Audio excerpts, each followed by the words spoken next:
Atma Namaskara. The question is whether Siddha Yoga practitioner should avoid sex. Sex hormones play a critical role in the vitality of male and female. However, the male semen will not reach the top of head, as written in the commentaries of some Siddha Yoga scriptures. These commentaries just shows a lack of understanding of Siddha Yoga and is not practical as well. What is mentioned in these scriptures is to preserve the vitality, the ojas, and then direct it upwards. Female practitioners make quick progress in Siddha Yoga. They have minimal restrictions as well when practicing Siddha Yoga.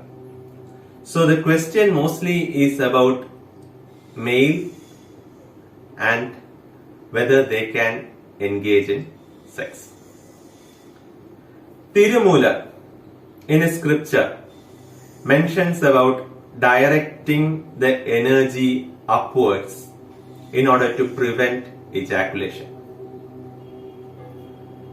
Scriptures of Bhoga and Nath Siddhas mention about ejaculation and then drawing the energy inwards after it mixes with female fluids. So these scriptures are not mentioning about avoiding sex.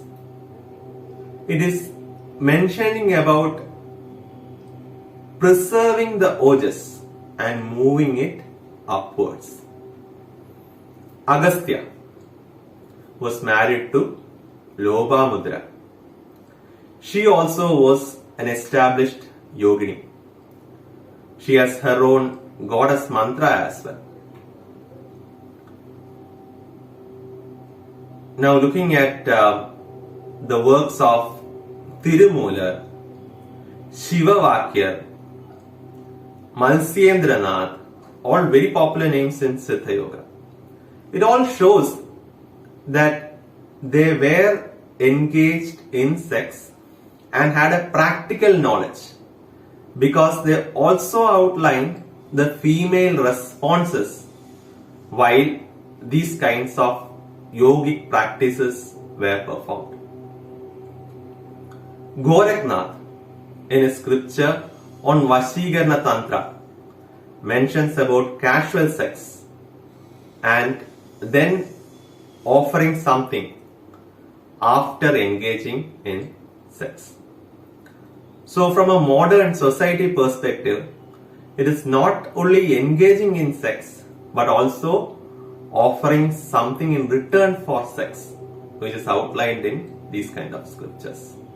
So all these popular names, Tirumula, whether it is Agastya, Malsyendranath, Gorakhnath, whether it is Shivavakyar, all these examples are just to show that the scriptures are not saying to avoid sex. It is saying to preserve the ojas and direct it upwards. So when it comes to the vitality and moving the energy upwards, Siddha Yoga teaches multiple practices on how to move the energy upwards.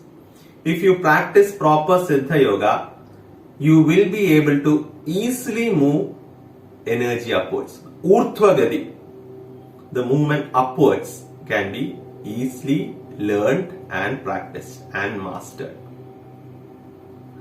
A healthy male will anyway produce sex hormones, and even if that person does not engage in sex, nature will find a way to release the extra hormones. So what needs to be understood is to do things in moderation.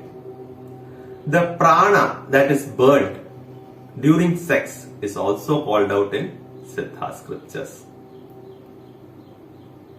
So don't engage in practices which can mess your health and a happy family life.